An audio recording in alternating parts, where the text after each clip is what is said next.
बिहार के गोपालगंज से एक बेहद अफसोसजनक और रूह कपा देने वाली खबर सामने आई है।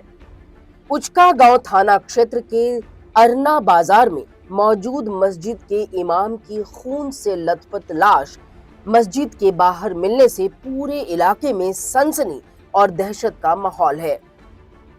जो इमाम हर सुबह लोगों को नमाज और अल्लाह की तरफ बुलाते थे, आज जब सुबह अजान की आवाज नहीं आई तो लोग मस्जिद पहुंचे और वहां जो मंजर उन्होंने देखा उसने हर इंसान के होश उड़ा दिए। ये खौफनाक वारदात आज सुबह सुबह अरना बाजार की मस्जिद के पास पेश आई। मरने वाले इमाम का नाम शफीक अहमद बताया जा रहा है, जो सिसई गांव के रहने वाले थे और पिछले लंबे वक्त से अरना मस्जिद में इमाम की जिम्मेदारी निभा रहे थे।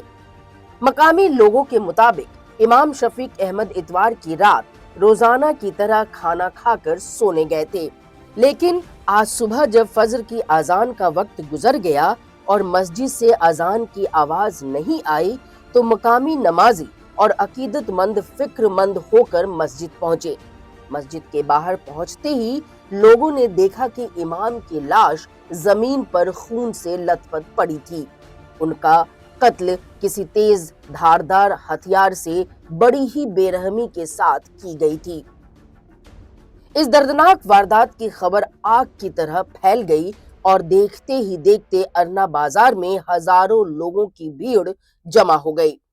इलाके के लोगों में इस बेरहम हत्या को लेकर भारी गुस्सा और अफसोस देखा जा रहा है। घटना की जानकारी मिलते ही पुलिस और आला अफसरान फौरन मौके पर पहुंचे। पुलिस ने इलाके को सील कर दिया और मामले की बारीकी से छानबीन शुरू कर दी है। लाश को कब्जे में लेकर पोस्टमार्टम के लिए भेज दिया गया है ताकि हत्या के वक्त और तरीके का सही अंदाजा लगाया जा सके। इस पूरे मामले में हथुआ के एसडीपीओ आनंद मोहन ने ऑफिशियल जानकारी देते हुए बताया कि उचका गांव थाना क्षेत्र के अरना बाजार में मौजूद मस्जिद के मौलवी साहब मोहम्मद शफीक अहमद की चाकू मारकर हत्या की गई है। उन्होंने बताया कि मामले की संजीदगी को देखते हुए एसपी सर की क़यादत में एक खास जांच टीम यानी एसआईटी का गठन कर दिया गया है। पुलिस की एसआईटी टीम इस कत्ल के पीछे की वजहों को खंगालने में जुट गई है। आसपास के सीसीटीवी फुटेज खंगाले जा रहे हैं और मकामी लोगों से लगातार पूछताछ की जा रही है।